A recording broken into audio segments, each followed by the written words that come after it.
Nick Vanderlaan, the overcomer. You know the Revelation 12 video with the rod of iron that you talk about.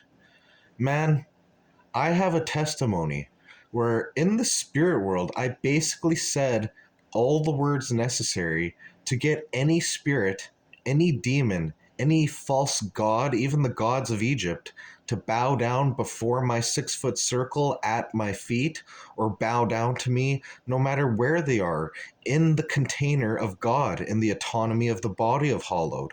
So, what do I have to do?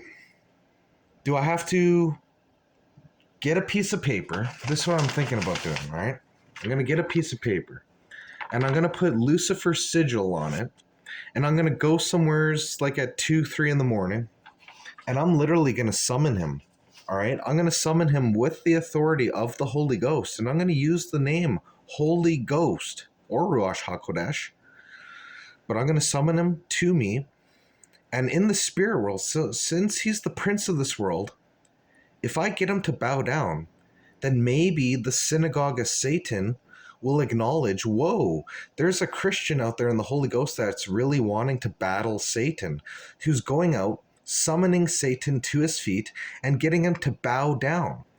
And I could even say, well, you'd have to read my testimony where I talk about the microcosm and the macrocosm, going from a 6 foot circle, 360 degrees inwardly and outwardly, and acknowledging all this, from the heights of heaven to the 10th heaven, acknowledging the book of Enoch and all these things, where the throne of God is, going down to space where the stars and the planets are hung and all that, to the first heaven where the fowl fly, the birds of the air.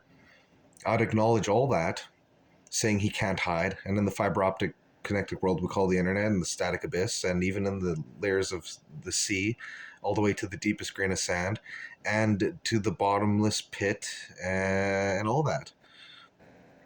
I don't know what I have to do. In the spirit world, I believe in faith, being born again. I could get any god that is not a part of the kingdom to bow down.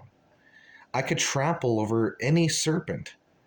So, if I have the power to do that, then the god of Freemasonry, like Lucifer, if I literally get him in the spirit world to bow down, and physical people acknowledge this and they say, whoa, because I used to walk around with a walking stick. Believe it or not, years ago I used to walk around. I actually had a little rod of iron that I was walking around with before. I don't have it anymore. But I thought, am I some sort of biblical figure? Am I a character in the Bible, or is this just me taking marijuana, smoking it, and being like, "Hey, dude, I'm a biblical character now," and really it's just a psychosis. You know what I mean? But yet, if you read my testimony, I have the words, and I even have another text, uh, "Polar Bear Power of the North," where I talk about the penny, the dime, the nickel, the loony, toonie. I talk about it all, and I talk about being a classic capitalist, or yeah, like a classic capitalist with core Christian conservative values. And I say a whole bunch of interesting things, very inspiring, and I feel like I have within me uh, sort of a character where I know how to be professional. I know how to do business. I used to wear suits and ties all the time. I know how it feels to be around powerful businessmen, like in Worldwide Dream Builders and stuff.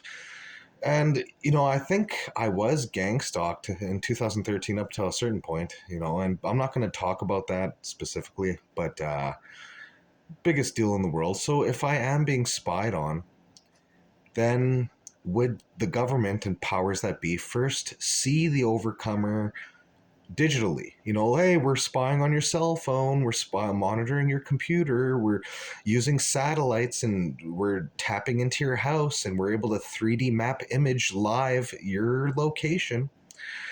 If they know and they're just waiting for me to do something, what am I supposed to do? Am I supposed to go to Dominion Lodge, knock on their door, and say, hey, I'm going to get Lucifer to bow down right at your checkered floor? Because I could do that. I got the balls to do that. You know, what? Do I have to drink one of these first? You know, freaking liquid confidence. Be like, hey guys, I'm gonna do it.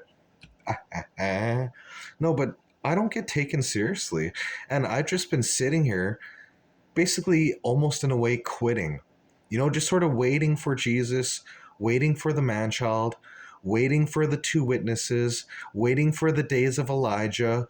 And I'm just kind of getting angry saying, well, where are these characters?